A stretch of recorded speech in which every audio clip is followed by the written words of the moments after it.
आपके भतीजे ने भी आपके स्वस्थ होने की कामना की थी दिग्विजय ने। मैं उसका, वो मेरा बड़ा अजीज़ है, मेरा लाडला है, मैं उसका धन्यवाद करता हूँ। बीच में मेरे काफ़ी दिक्कत आ गई थी, आज मैं पूरा ठीक तो नहीं हूँ पर कुल मिला के ठीक है, धीरे धीरे ठीक हो जाऊँगा। बहुत ज़्यादा प्रेम प्यार मिल रहा है लोगों को। बड़ी चिंता थी कि कोई ऐसी अप्रिय बात ना हो, पर परमात्मा की दया से ठीक ठाक है। लोगों की दुआ थी, लोगों ने, कईयों ने प्रसाद बोला। मैं तो सभी का धन्यवाद करता हूँ कि आप सब लोगों की वजह से जल्दी तंदुरुस्त होकर आपके बीच में आया। ये वही केजरीवाल है जिसने जेजेपी से गठबंधन किया था जींद के चुनाव में। उस टाइम वो उनके कसीदे पढ़ रहा था, आज राजनीतिक तौर पे उल्टा बोल रहा है। तो केजरीवाल जी पहले ये तो तय करे कि केजरीवाल जी इतने पाक साफ हैं तो पहले जेजेपी के साथ समर्थन में विधानसभा का जो उपचुनाव था जींद का, वो क्यों लड़ा? कि टिकट लेके आप आके इल्ज़ाम लगा रहे हो, तो पहले तो हल्के वालों को ये जवाब दो कि आप 4.5 पौने 4 साल थे कहाँ पे? जब लोगों ने आपको विधायक बना दिया था तो कम से कम आप लोगों के बीच में तो रहते, उनके दुख और तकलीफ़ में। आप तो दूर चले गए, आपने अपने पिताजी को बीच में छोड़ दिया। अब वो पिताजी जो है मेरे ताऊ 78-80 साल के, और वोट मांगे भाई लड़के के लिए, एमएलए बने लड़का, तो लड़के को ध्यान तो करना चाहिए भी तू इस लायक काबिल है या नहीं है। आप बड़ी कद्दावर नेता है, आपने बड़े बड़े वायदे सरसा के लोगों से किए, लेकिन आप किसी भी गांव में अपना धन्यवादी दौरा भी करने नहीं आई।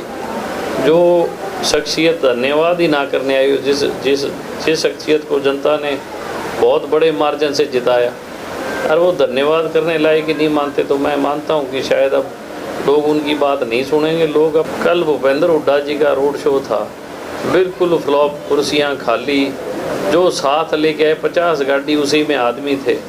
एक इतना बड़ा जो लीडर का हुआ बना रखा था, कल इन्होंने अपनी हवा खुद ही निकाल दी।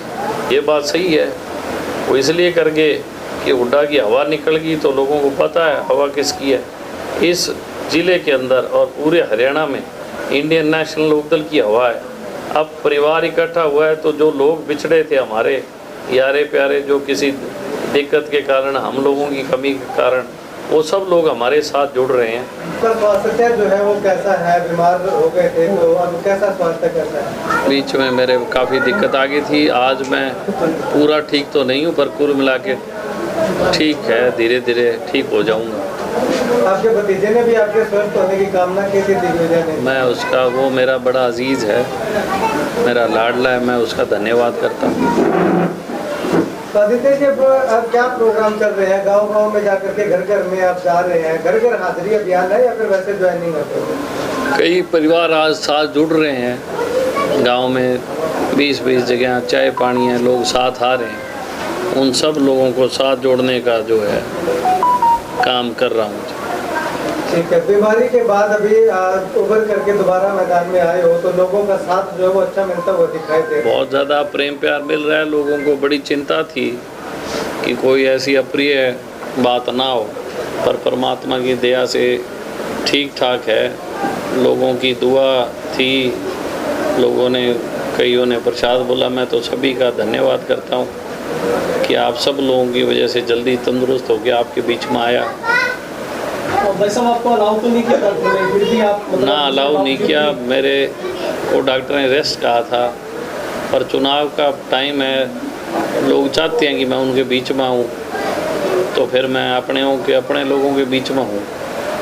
अभी भाई साहब, कल केजरीवाल का रोड शो था डबवाली में, तो उन्होंने कहा कि डबवाली पर एक ही परिवार का कब्जा हो गया है। उनके पोते, कोई किसी सीट से टिकट लेता है, कोई किसी पार्टी से, लेकिन आखिर में एक ही जोड़ी में बैठ जाते हैं। तो इनसे मुक्ति चाहिए, तो गुजराना को इस बार वोट करें। देखिए, ये वही केजरीवाल है जिसने जेजेपी से गठबंधन किया था जींद के चुनाव में। उस टाइम वो उनके कसीदे पढ़ रहा था, आज राजनीतिक तौर पे उल्टा बोल रहा है। तो केजरीवाल जी पहले ये तो तय करे कि केजरीवाल जी इतने पाक साफ हैं तो पहले जेजेपी के साथ समर्थन में विधानसभा का जो उपचुनाव था जींद का, वो क्यों लड़ा? और अब लोगों के बीच में वो प्रचार कर रहे हैं तो वो पढ़े लिखे हैं, अच्छी उन्होंने तालीम ले रखी है, बताते हैं, खूब डिग्रियां उनके पास है। लेकिन आदमी को स्पष्ट रहना चाहिए।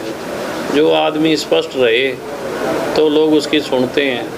केजरीवाल साहब ने 1000 झूठ बोले, दिल्ली में सत्ता हथियाली, उसके बाद पंजाब में लाखों झूठ बोले, सत्ता हथियाली। आज पंजाब के लोग भी तंग हैं और दिल्ली के लोग भी तंग हैं।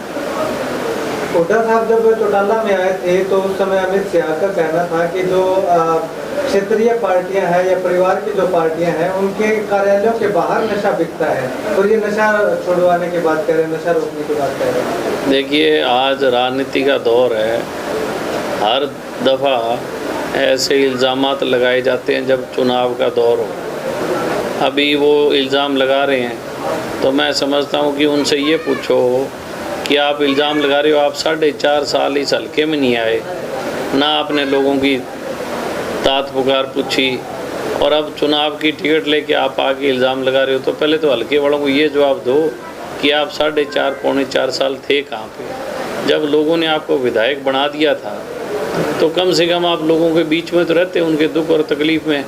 आप तो दूर चले गए, आपने अपने पिताजी को बीच में छोड़ दिया। अब वो पिताजी जो है मेरे ताऊ 78-80 साल के, और वोट मांगे भाई लड़के के लिए, एमएलए बने लड़का, तो लड़के को ध्यान तो करना चाहिए भी तू इस काबिल है या नहीं है। कुमारी शैलजा भी लगातार निष्क्रिय थी राजनीति में, लेकिन 27 से उनके भी दौरे लगातार करने की संभावना है, तो क्या लगता है? देखिए, अच्छी बात है, कुमारी शैलजा जी के दौरे होंगे। कुमारी शैलजा जी जीतने के बाद नहीं आई किसी गांव में, ना उन्होंने कभी किसी आदमी के बारे में पूछा।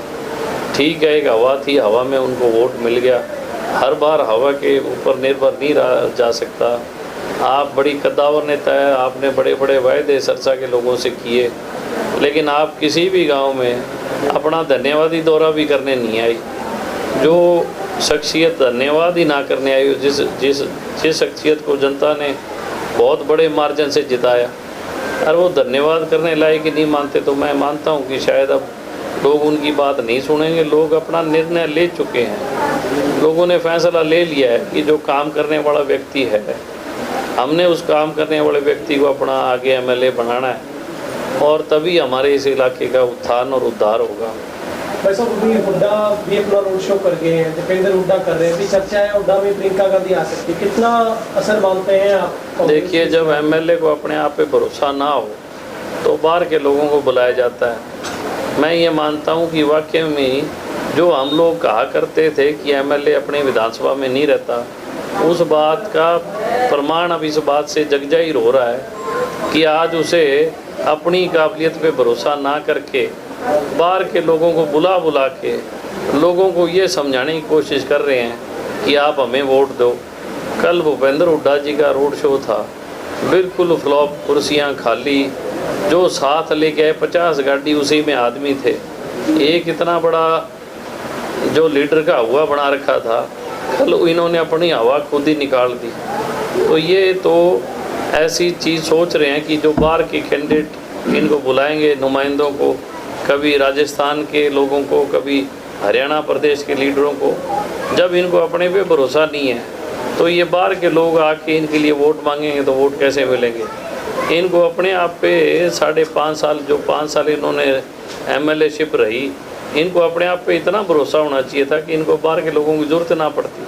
वैसे चर्चा है जहाँ जहाँ से हुड्डा गुजरे वहाँ से लोग इनेलो ज्वाइन करेंगे। ये बात सही है, वो इसलिए कर गए कि हुड्डा की हवा निकल गई तो लोगों को पता है हवा किसकी है। इस ज़िले के अंदर और पूरे हरियाणा में इंडियन नेशनल लोकदल की हवा है। अब परिवार इकट्ठा हुआ है तो जो लोग बिछड़े थे हमारे यारे प्यारे, जो किसी दिक्कत के कारण, हम लोगों की कमी के कारण, वो सब लोग हमारे साथ जुड़ रहे हैं और बड़ा भारी समर्थन हर गांव में और हर विधानसभा में मिल रहा है। आने वाली 8 तारीख को इंडियन नेशनल लोकदल की सरकार बनने जा रही है। सिरसा में भाजपा के जो प्रत्याशी थे जिन्होंने अपना नामांकन वापस लिया था, वो गोपाल कांडा के साथ प्रचार में उतर चुके हैं। अब इस बात की तो देखो मैं तस्दीक नहीं कर पाऊँगा क्योंकि मुझे जानकारी नहीं है, लेकिन मैं उनसे एक ही सवाल पूछना चाहूँगा कि आपने नामांकन वापस लिया ही क्यों? अगर नामांकन वापस लेना था तो नामांकन भरना नहीं था। भारतीय जनता पार्टी वो बच्चों की पार्टी तो है नहीं, समझदार पार्टी है, उसने 10 साल राज किया है, वो कम से कम अपने नुमाइंदे तो ढंग के खड़े कर पाती, ताकि जनता के अंदर उनका जो भी उन्होंने 9 साल काम किया उसका लेखा जोखा जनता के अंदर जाके मांगती। इसका मतलब तो यही है कि काम कुछ किए नहीं और ऐसे लोगों को टिकटें दे दी जिन लोगों में हिम्मत और हौसला ही नहीं है कि वो लोगों के बीच में जा सकें। ठीक है।